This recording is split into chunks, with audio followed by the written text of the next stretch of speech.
Well, Jim Maxwell, how has the Australian cricket landscape changed since Steve Smith and David Warner were given their one-year bans? There was some turmoil, but it's all settled at the moment, I think, and you'd like to believe that Smith, Warner and Bancroft will seamlessly come back into the fold.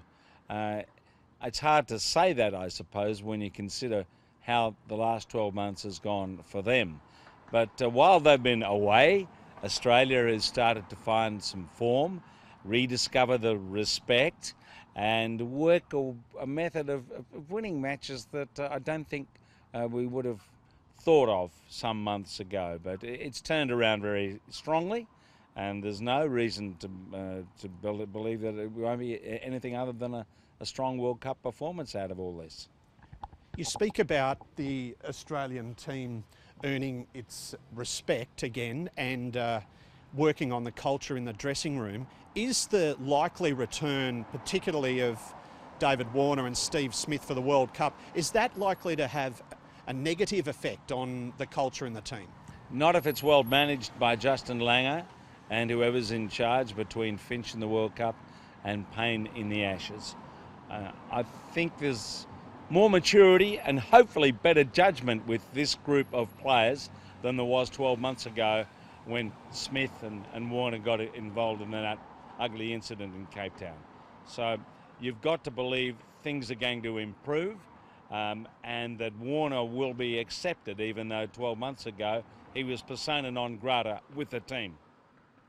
So do you think that these two players will be accepted by the current team? I'm sure they will be.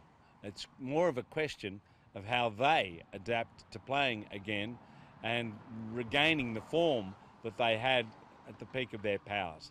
That's the big question. Test of their character, how emotionally they're affected by everything that's going on around them. And it's been pleasing to see that they've kept their heads down, their mouths shut, and done whatever talking they've done so far with their bats. Especially David Warner, who's given very few public appearances since the ban.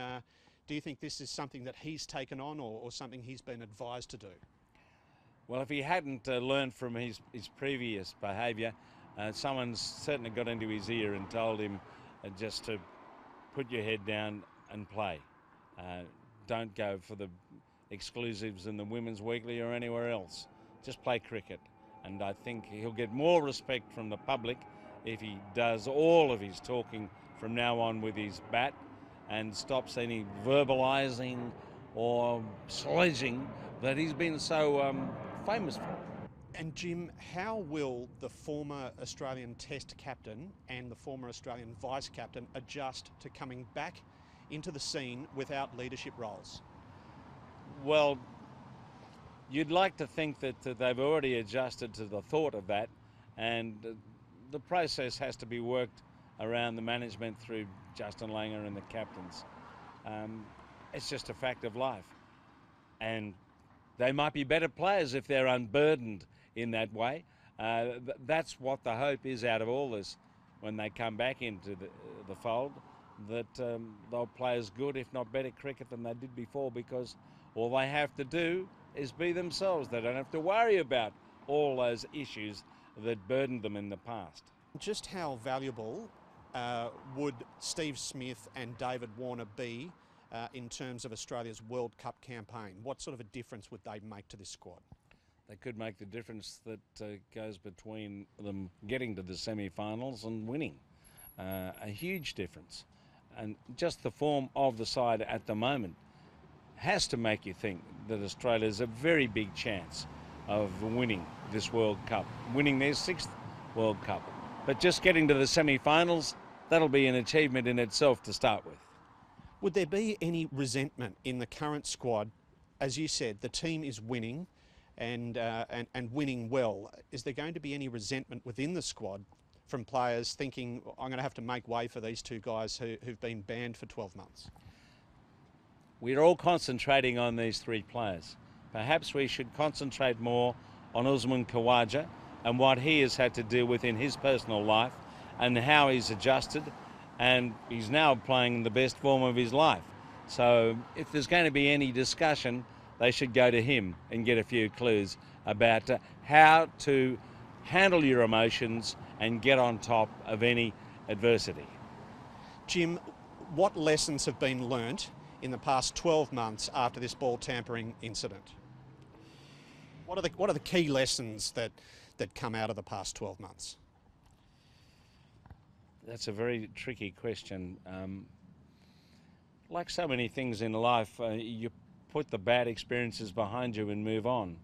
But unfortunately, there's still a taste that not everything was right about even the process that these players had to go through. Were any others involved? That's a question that lingers.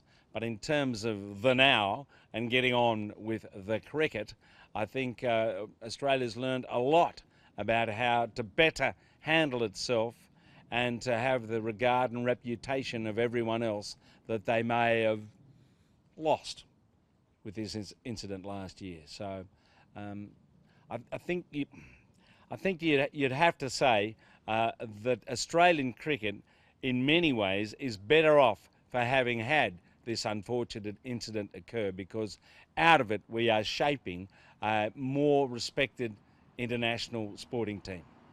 Jim Maxwell, thanks very much for talking to ABC News. It's a pleasure, Duncan.